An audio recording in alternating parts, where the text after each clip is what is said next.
Anthony Moreau, run a company called American Eagle Gold. We're on a pathway for multi-billion ton deposit forward-looking statements in British Columbia that you can drive a golf cart on. We got nearly $40 million in the bank, and our plan is to drill, and drill. That sounds like a Trump quote to me. Let's get the politics out of this. Welcome to London. Yeah, thanks. What are you here to do? Here to meet investors. We meet with a lot of institutional investors, meet with companies, just spreading the word. Right. The big thing that we found out when we went to Vancouver is, despite us being almost a 30x from 2 years ago today, still nobody had heard of us. So I think just to get the stock up, you got to have more people to know about you when you put out the results. The trouble is, there's a lot of companies out there, sprouting out the same sort of stuff as you, but now you've got a point of differentiation. You've got South32, you've got tech, and you've got a ton of cash. Cash is king. The holy grail for us. When we did our last, normal fundraiser in January 2022, we did a deal. There were warrants on it, and we got coupon clipped, and our stock went down. And Steven Stewart is our chairman and friend. We made a goal, and let's not do warrants again. Let's do shareholder friendly deals. Yeah. And we brought tech in because I think a lot of times people want someone else to do the homework for them. There's a lot of companies out there. There's a lot of people like me saying, we got the best deposit, but how do you know what's what? A lot of people are pigeonholed. Yeah. But tech coming in kind of showed that, it gave us credibility. And they're no dummies. They had Afton, Voisey's Bay, Hemlo, a lot of discoveries. And I think that kind of put us on the map. We obviously had great drills, which you need. But, we needed another, major to come in to kind of remind people that we do have credibility. And our holy grail, what we focused on, Steve and I, was find that second major that came in on equity. To have two majors on the registry, there's not many companies like that. Yeah, and how much do they hold between them now? Or will they hold? About 36% of the company. Right, okay. So there's a chunk. I think with tech, it's a case of companies like that, the kind of mid-tier seniors, they deploy capital in lots of different places, one so much data. So can you sort of explain what they came in off the back of and what's happened since then to allow sort of South32 to make a decision? What tech came out on the back of? Yeah. Well, so I'm going back a bit. Yeah. Tech came in. I think we're a low enough valuation. They're willing to take a punt. It was for investment purposes. Obviously, access to your data room. The idea I think is to eventually take us out someday. Yeah. But we're low enough valuation that they're able to take the punt. It was an investment for them. And guess what? They 10x their money since then. But that's not the game they're playing. That's not the game they're playing, but they're kind of hands off a bit. South32 is more aggressive. They happen to be at site doing the site visit when we're bringing the core from the north out of the ground. Right. So that's the copper focus. It's the north zone. It's more north than we've ever drilled. Yeah. And they saw this core out of the ground. And Charlie Gregg, who was part of GT Gold, he drove 10 hours to go see it. And then South32 was already there. And things are kind of on like Donkey Kong after that. And I think, from their investments, probably a little bit different than tech. I think they kind of really saw the light at the end of the tunnel. And I think they want to get in. Listen, ingratiate themselves with us. Yeah. And they really have a focus of expanding copper and being in North America, especially with what just happened with Aldebaran. Is that how you say it? Aldebaran. Aldebaran. Yeah. So they came in and they decided to do an investment just on visuals. Yeah. And I think for them, I'm not going to speak for them, but if these visuals come out the way I think they're going to come out, if they're post visuals, then I think they'd be in line with everyone else. But we had $8 million in the bank. I think if we came out with our next results, I think the market would realize we needed to have a lot more money, so we'd have a little bit of a ceiling. And again, we don't know what the results are going to be. We've been in blackout since we got the term sheet, and they're willing to take a punt. And I think that's why it's good for us is now we have 3+ years of funding behind us. And also, I think it shows investors, if these guys are going to make a $29 million investment into you on visuals, why don't you put $100,000, $200,000 into you? And then all of a sudden now, all the investors, a lot more investors around the world know about us. And I said this before, I was getting calls when South32, the news dropped, from funds in Australia, funds in Europe that I never heard about before. And for us, it's just about, it's like a tree falling in the forest. We just want people to know who we are. So that's kind of our goal there. Yeah, and I think that's why I asked you to go back and look at the tech stuff. I think if one, mid-tier senior comes into a company, it's just a punt, it's pocket change. It means nothing, but it's just placing some bets, right? But I'm paying attention. because someone has validated the fact that there might be something. I think the South32 signals something much more serious because one, because the work you've done since, and two, to do it off the back of visuals is quite extraordinary. They most people don't see visible anything with drill core, right? $29 million investment on equity with no ROFR. Yeah. It's significant, and it completely de-risked ourselves. And now we can drill everything we want. Like still, like when you're kind of bootstrapped a bit, even last year, it's like, how far do we go and drill and take those risks? Obviously, a guy like Tom Woolrich will be like, we need bigger step outs, but it's easy for guys like Tom to spend our money for us. So I always say it's like drilling a hole that's 1,000 meters deep. It's like driving a Lamborghini off the edge of the forest. Yeah. But now that we have the $40 million in the bank, we now have the ability to do these big, expensive step outs. Yeah. Because now the deal for me is like, how do we value all that area that we haven't drilled before we get to the area that we're going to be eventually bought out? Now it's kind of like a rush against time to actually drill everything. So like my focus has completely changed. Right. So this is a bit that I wanted to get to, but we need to kind of set it up to how you've got here, because big expensive but big efficient use of capital is really important for you. So, and some people get a bit crazy when they get a bunch of money, right? So, explain the thinking behind what you're going to do with the capital, or if you've not got there, what's the process that you're going to go through? We have a runway. Yeah. We have 3 years of drilling, so we could probably drill about 100,000 meters with that. Okay. But like investors, like we want 5-6 rigs. We'll probably do 3 rigs, 25 to 30,000 meters. Maybe do a winter program. But the thing is, like, we tripled in value when we didn't drill from January until June on marketing, getting the word out. Mm-hmm. I think our money is better spent doing marketing during the off season. Mm-hmm. Also bring in some, the Richard Siltos, the Alan Wilson, the Steve Garwins of the world to have a look at it. Because like, how does this compare to other deposits? And doing a proper model, and then when you actually drill those holes, you make sure you put it in the very best place possible at the cheapest drilling rate possible. Because a hole right now in the winter, like we can get 2 holes like that this summer. Yeah. So it's all about cost of capital, and now we don't have the pressure to do the winter drilling to get our stock up to do a raise, because we don't have to do a raise anymore. Okay, explain that to people, because I think there's lots of people kind of coming into this space. They're interested in copper. They're obviously very interested in gold at the moment. And if you start mining Bitcoin, that'd be even better. But for now, is that balance between what South32 want you to be doing and what that relationship looks like in terms of making the modeling and the planning, the targeting, etc., and what the market expectation of you has been, and maybe what it should be going forward. You're not drilling for headlines anymore. You need to start building the picture out. We're not drilling for headlines, but the more time we spend to properly model, the more headlines we're eventually going to get. It's inevitable. Yeah. But we're less in a rush to do drilling right away. I think the thought process before South32 came in is like, let's do winter drilling. We know where we want to drill. We can get the stock up and do a raise.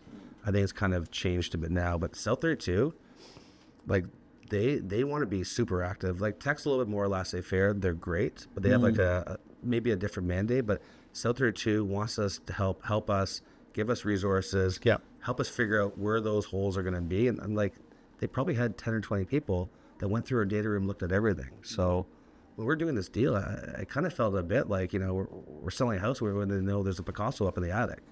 But I think we're all in the same place here. I think they want us to make a discovery, and like companies like that, I worked at IM Gold for a while. They'd rather buy you for $1 billion than for $100 million, you being de-risked, because their bottleneck right now with these gold companies, these copper companies, isn't cash, it's people. Yeah. So they want to make sure if they're putting their people towards it, they want to make sure that it's de-risked. So we're gonna be guns a-blazing.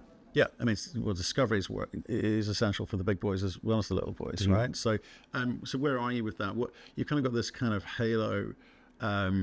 What would you call it? I call it, me and Steve called it the blue sky donut. Why? Well, there's a lot of blue sky. First of all, like if you look at it, we've only drilled about 20% of it. And we started this little small area, and we've kind of pressed from maybe 3% of the area, and we've built up to 20%. And with this drilling that we've seen, going southeast and going northeast, it's all kind of extending that way. Yeah.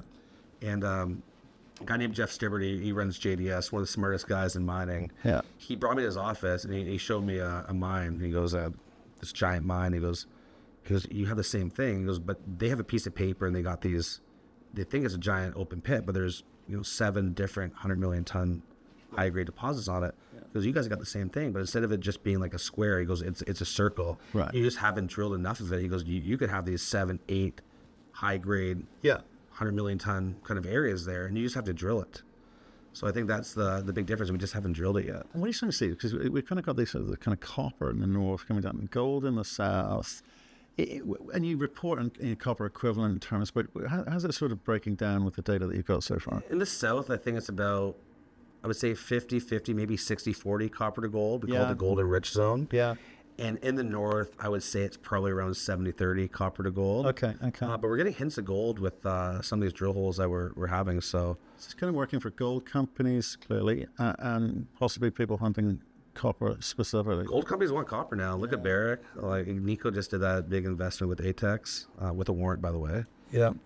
So yeah, like these companies are diversifying. It's not competition. It's not a competition, but is it? We're fighting for shareholders. It is. Okay, so you're getting a sense of what it could be with this kind of blue sky donut. So with the drilling going forward, you can afford to wait to drill when it's cheaper, 2 holes instead of 1. In terms of this, don't worry about the winter thing, which is great. What is the season?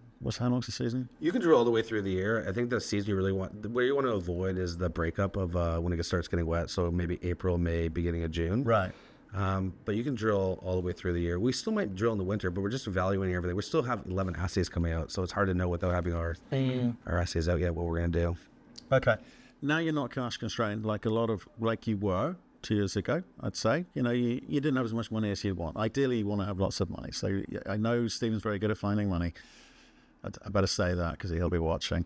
But you know what I mean? It was tight, and I think the market was tight with the money that you've got looking forward. Do you think you focus on this single asset because there's enough targets for you to get after? Are you worried about diversification and all that sort of thing? Well, first of all, we did that deal with South32. They gave us the money to drill on NAC. Okay, so that's very specific. We got to 80 cents because people like NAC. The moment you start diversifying, getting other things, because you came from that, right? You came from another asset. Yeah, when you fail fast. We dropped gold in Nevada. We focused on NAC. My uncle helped to find it, but the moment you start going to something else, people are like, "Do you have something at NAC?" Like even when we did the gold equivalents, people thought, "Well, do they have copper anymore?" Now they're announcing gold, but we did that because gold was strong, which we learned about. But the focus is 100% NAC. I think we got a tiger by the tail here. People are going to find out soon enough, and our share price has done well. Right. Okay. So let's talk about some of the other sections going on in the marketplace. Like, do you think are drills readily available? Are there people readily available? And any kind of red flags in terms of the operational side of things? If we're like in the Arctic, maybe. Like maybe people wouldn't want to work there, but like we have a pretty strong team. We're keeping them working over the off season. And, look, Neil Prouse, Charlie Gregg, that, run our exploration, people want to work with them. Charlie already made a discovery. You make a discovery as like a young geo, you kind of make your name forever. You never have a problem getting a job again. So we're not worried about the people. And in terms of the location, like I say this and maybe get made fun of, but like my proxy, if you're in a good location, is if you're within an hour and a half drive of the city with a sushi restaurant and a brewery. We've got 2 sushi restaurants, 2 breweries. So when it comes down to CapEx, this is why Tech and South32 are interested. Like, if you look at Galore Creek, the cost to build our mine is going to be less than half what it costs for Galore Creek because we're not next to a glacier. So we got no people constraints, we got no location constraints. And in terms of the drillers, we've used the same drilling company for the last 3 years. ITL, shout out. We like working with them, and we're pretty loyal to the people we work with. We've had the same team from the very beginning. We use the same drillers from the very beginning. Not to say we're not going to go to tender, but no issues with the drilling. Okay, and let's look at timing, because when we sort of interview people after they made lots and lots of money, way down, and they look back at projects, they say, timing was a big part of it, luck was a big part of it. For you guys hitting the gold market at a time like this, as a junior explorer, as a copper explorer, how do you kind of view the market at the moment? Because it kind of seems come off a bit in the last 7 days. Yeah. Maybe Trump related, maybe other factors at play, maybe Bitcoin. Who the heck knows, right? I see all sorts of excuses for all sorts of companies out there, but how are you viewing how you have timed this market? Do you think it's a good time? I think our timing when we did the deal was amazing. We did it on the Friday before, the Monday when everything tanked right after the election. That was good timing. But, I think like having good results, it's almost like alcohol and tobacco. You're a little bit inelastic to what the, small-term macro is. I think people want good results. And I think investors realize that when this becomes a mine in, 5 and 10 years forward-looking statement, the copper price and gold price can be a lot different. So I think these majors are getting hit a lot more, and I think the juniors are kind of getting dragged a bit down with them. Okay, I mean, I think your strategy of like going and try and get like industry partners on board quickly protects you from the kind of momentum and sentiment play, which a lot of juniors rely on. So it's fundamentals driven for you guys.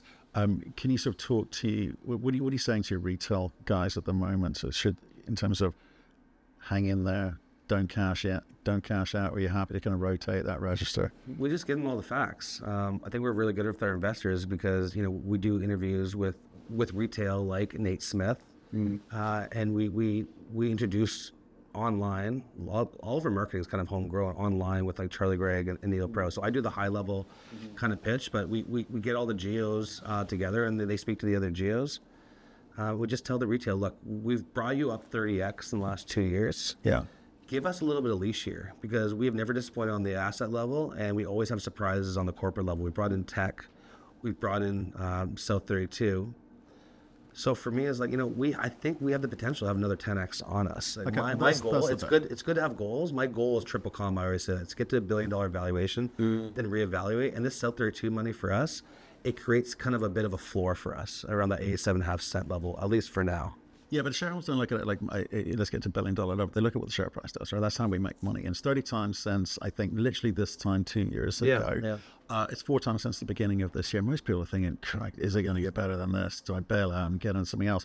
You're saying, but we've got the potential to do more. The less money will free up the ability to show more. The attrition you get from the retail investors who are like, look, if you make a profit, I don't blame you for selling. Like one of my mentors, Peter Brown, founded Canaccord. He always said, don't worry about the reason why people are selling. He goes, someone might have died. Someone might want to build a pool. You can't fault people for taking out a 5x investment. He goes, focus on the people buying. And the thing is, for any retail that comes out, the more we de-risk ourselves and the higher valuation we get, now these banks and these funds can start coming in. So they'll start gobbling up any kind of retail that's doing penny flipping. And we've seen that recently. I saw a lot of funds come in. Okay. When we saw the jump come in from we went from 40 cents in September and now we're trading 85 because I've started to see these funds come in. So they're buying anyone that's kind of taking profits off the table, which I don't blame them for. Okay, and what's that register look like now, do you think, in terms of balancing? 36% owned by Tech and South32, another 20% owned by insiders, Stephen Stewart, OrCap, etc. So about 60 to 63% is tightly held, not going to be sold. Mm-hmm. So you got about 37% float. Is that good? I think it's great. Okay. What do you think? I think it can work. I've seen it work, but I've also seen paralyzed companies. Do you know what I mean? So I think, especially if you're not going to raise any money anytime soon, you're going to need that kind of liquidity. And there's no liquidity event, so where's that come from? Well, 37% times 130 million is still, 50 million shares is enough liquidity around. Yeah. Traded 2 million shares last Friday with no news, so there's enough liquidity. Sometimes there's no liquidity, it goes up even further, and then you get into a spot where it went up off the back of how much trading? About 2 million shares. It went up about 16%. Okay. I think what happened, there was a short that came in on October 30th around 76 cents. And when we kind of got past the 76 cent level, it was a bit of a squeeze. A little bit of a few I just tell people, this is not the company to short. I always warn people that. We will shake you out. Yeah. Well, it's interesting, actually. I was talking about that with another CEO this morning, and, the conversation at government level. So, like, if you want kind of critical minerals like the coppers of this world, you're going to need to support us, and you're going to need to be looking at some of these banks that you're working with and have those conversations about no more shorting around critical minerals, but we'll see if that actually comes to bear. It's an efficient market. I think, look, some people hate shorting, but I don't think it's the worst thing in the world. If you got good news, the shorting will actually help you out because people have to cover their shorts. If you don't have good news, what are you even around for anyway? So I think it's kind of a bit of a give and a take. I think obviously people that their stock price is down, they want to point at the shorts, but it's an efficient market. Yeah, not a fan. Never done it. Don't like it. I've never shorted. I don't think most retailers can. But I think there's a lot of people in banking who say it's just part of the machine, so don't worry about it. But I do struggle with that? I just try and deal with stuff I can handle.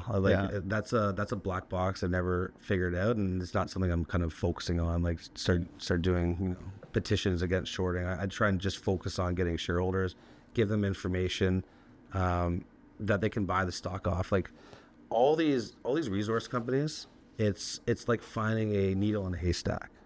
My job as CEO is to make that haystack as small as possible, give people information, and just reduce the risk of these investments. Yeah. Look, I think the gold side of your story, there's a lot of competition out there. There's a lot of gold companies, 50% market. You said there's no competition. Right? Hey, you said there's no competition. When? We were talking about ATEX. It's not a competition. Okay. There's competition, but I think you were saying we did it without warrants and they did. So you're better than them, right? They're a great company. They're a great company. Ben's a lovely guy, and they've done like you've done really well.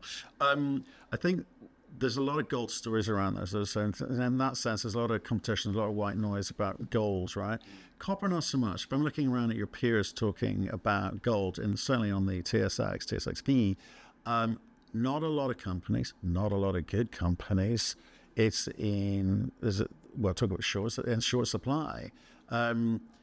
That's clearly in your favor, but it's quite a kind of niche space at the moment. Is that what like find me a copper play that has a pathway to multi-billion ton deposit that's in a safe jurisdiction with road access. That's not up in the Andes or in the Arctic. There's not with two majors on the registry. Yeah, it's kind of interesting. It's very interesting. Come back to that sort of timing and luck and all the rest of it. But I'd probably go with this like 5 companies I'd point to, and there's quite a few I would point you away from in the copper space. So that's got to be kind of good news in terms of pricing. It's come off a bit, I think, back down to $4 again. Unbelievable. $4? Where's it going to be in 5 years? Well, I know where it was 5 months ago. It was at $5. So it's kind of finding its feet, as it were. But if the supply and demand fundamentals kind of, it's a bit obvious. It's got to go up. Yeah. Okay. Well, look, I think people looking at copper projects, something that they should be looking at as your company. I kind of quite like that, and a rather large gold kicker as well. Not bad in a market like this. It's a good place to be. You want to diversify. Good to see you, man. Thanks, man. Enjoy yourself.